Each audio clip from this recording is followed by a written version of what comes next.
Hello friends, today we will be talking about how to play the support class in co-op mode.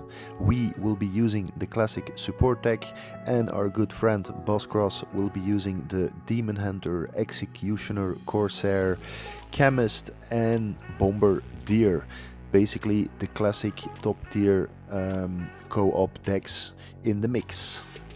There will be so much to talk about in this video, but basically our friend Bosscross, he will need to get 3 Demon Hunters on the board, 1 Executioner, 1 Bombardier, 1 Chemist and 2 Corsairs. That would be the perfect match for our strategy here. And as the support, because that's where this video is all about, the support we will be using the low spend strategy, trying to preserve our mana as long as possible and keeping our cost as low as possible. At this point in the game it's all about, keeping your cost low and waiting for your partner to build his board the way we want it. It is possible if you can communicate with your partner, you can send them 1 or 2 shamans where needed and hopefully you get a good match to try and create his board.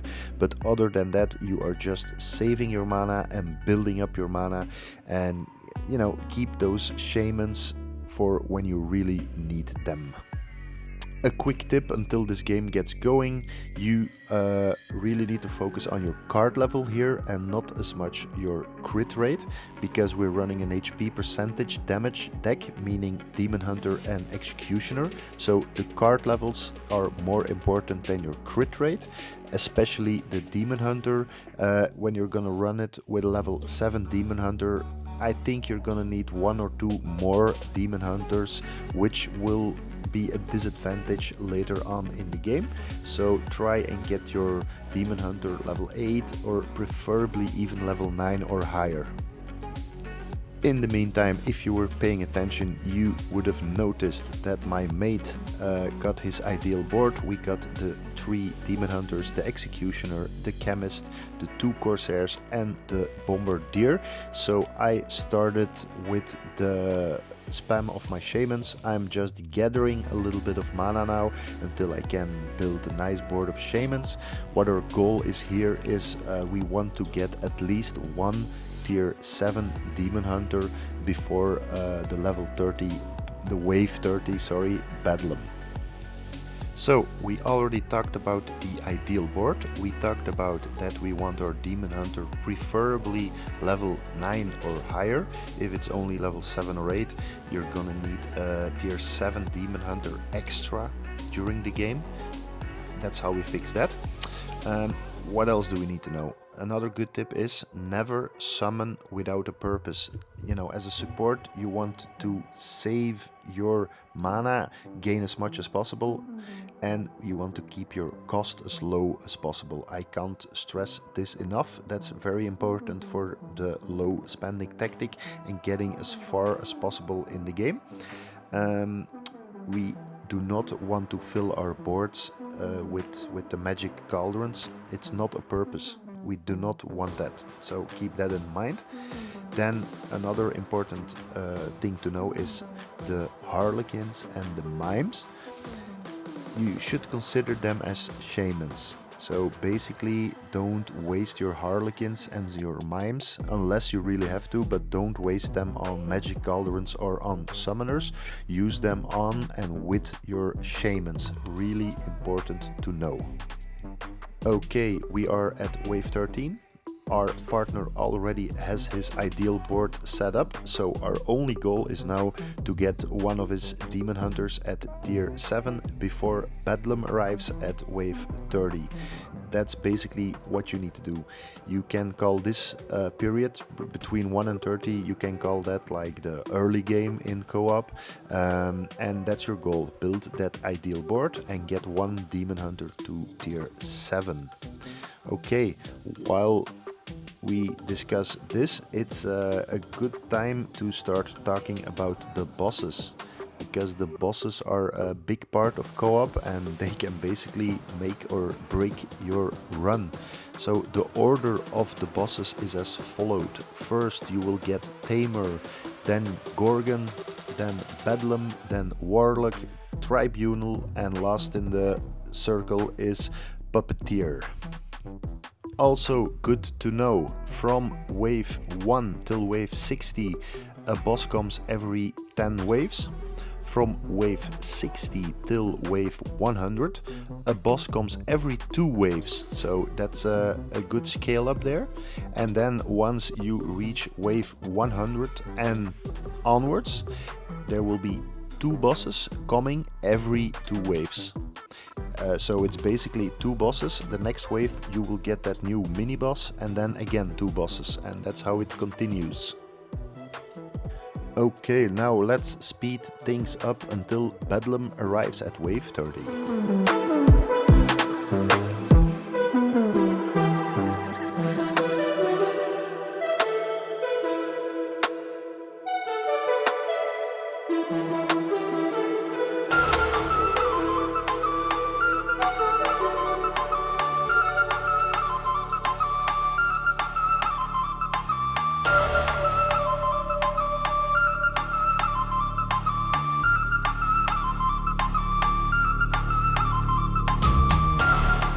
Here we are again, wave 30 is approaching, and so is Bedlam.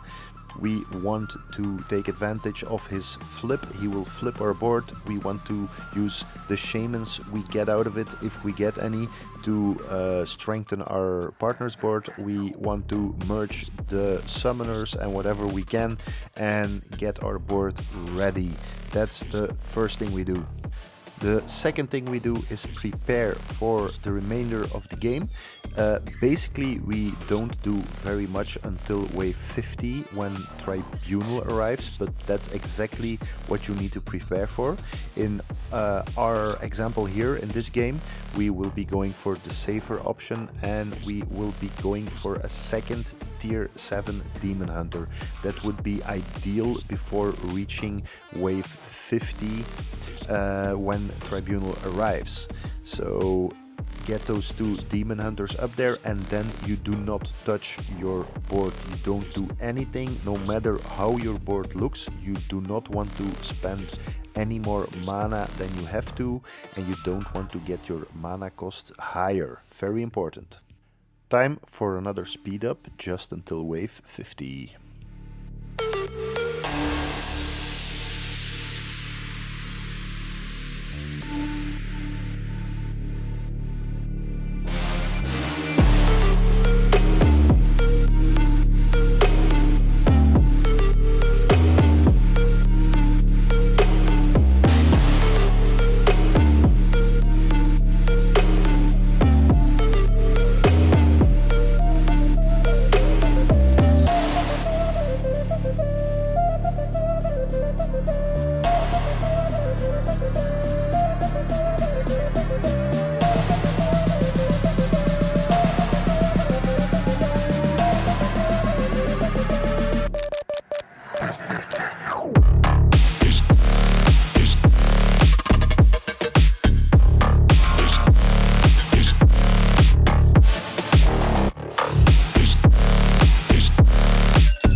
Wave 50 and Tribunal is about to make his appearance, and he does his magic, and as you can see, we had 2 tier 7 Demon Hunters and 1 stayed at tier 7. The other one got affected by Tribunal, so our safe bet worked.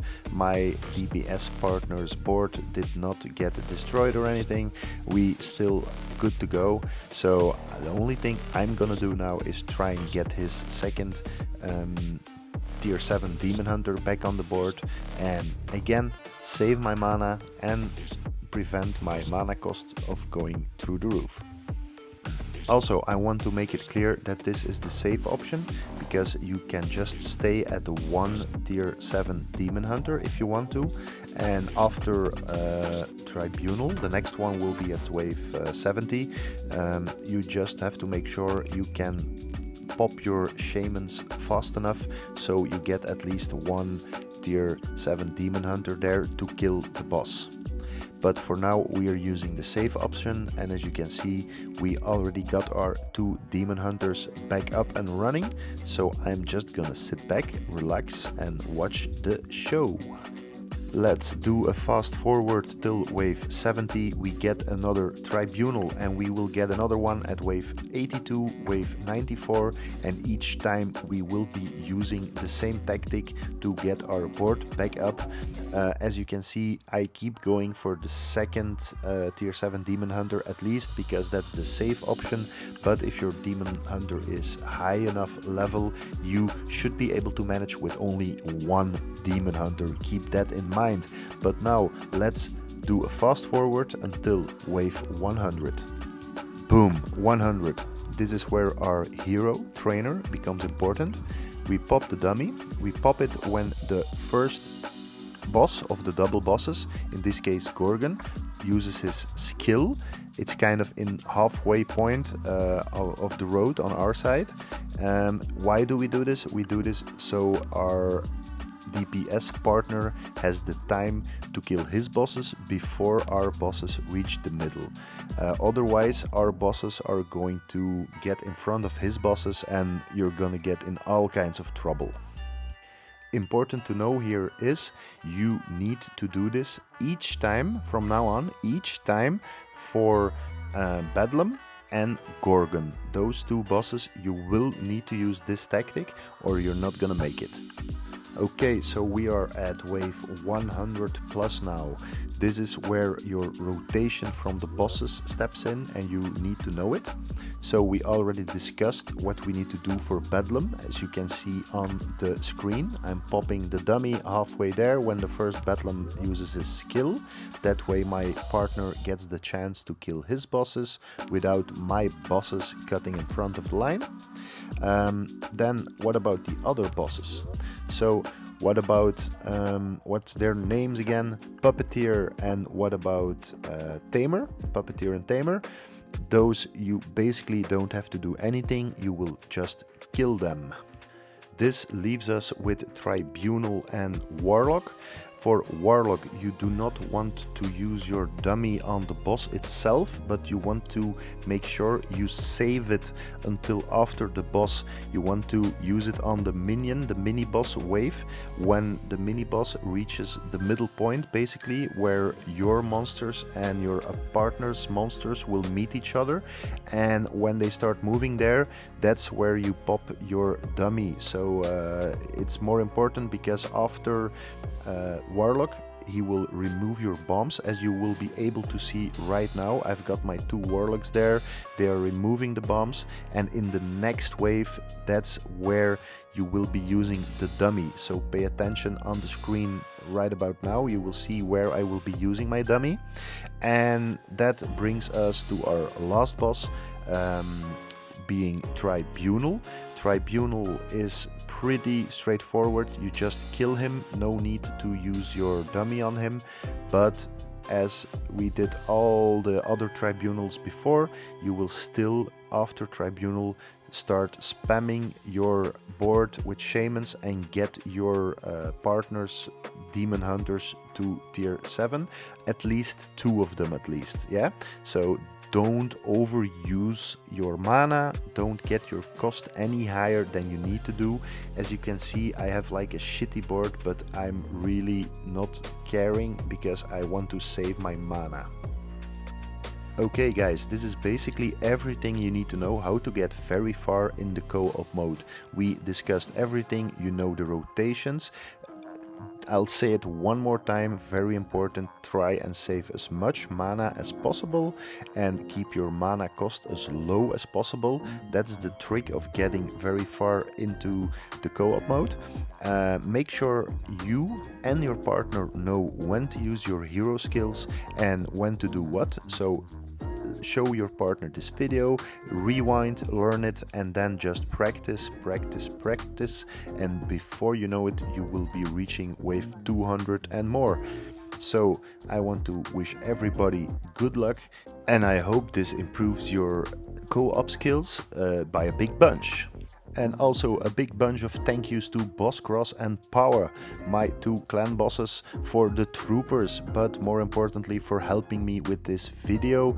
You often see Boss Cross in the videos on Discord, and you know, he's everywhere. A guy makes a lot of noise. But also a big thanks to Power. He's like the silent force behind the screens, but also very knowledgeable, and he had his hands on this video more than he probably knows himself. Then let's finish this video. Let me ask you to subscribe to my channel, leave a like, leave a comment. That's so much appreciated, and it will help me a lot to be able to keep making these videos. And that's basically everything I have to say. This video will keep running till the end. You can find out how well we did.